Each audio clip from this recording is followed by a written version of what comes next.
I arrive at Bluewater, the huge triangular shopping centre sitting in the middle of a disused quarry just near the Dartford crossing. Becca and I have been meeting for a monthly shopping trip here for a couple of years now. We could take it in turns to go to each other's houses, I suppose, but she says, as much as she loves me, the coffee here is way better. And then there's the shopping. Becca loves shopping.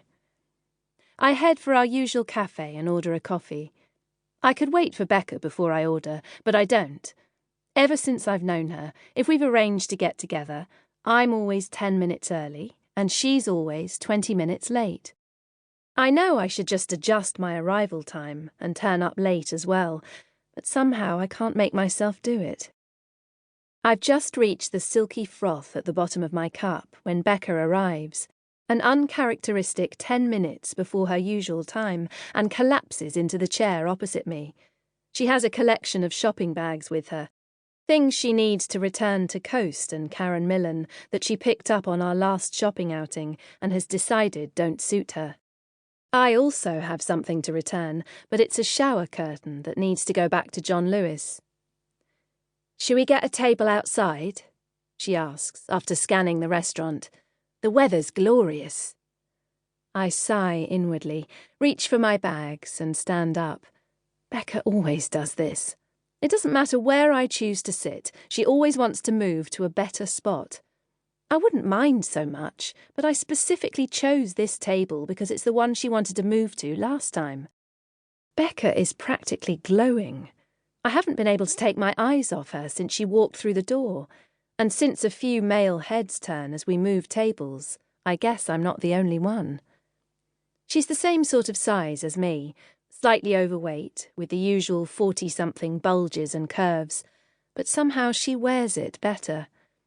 I bought some long boots like hers in the sales last year, but every time I try them on, I just end up peeling them off again.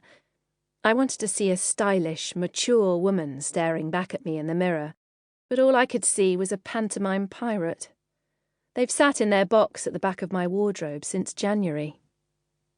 "You look nice today," I tell her once we've relocated.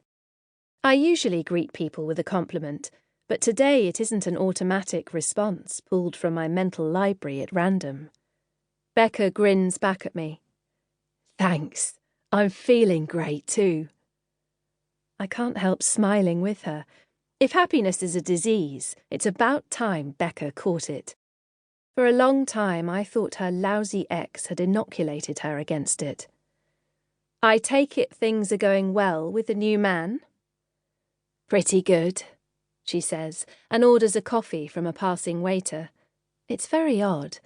Becca used to gush endlessly about her latest squeeze when we were younger, but she's being a bit cagey about this one.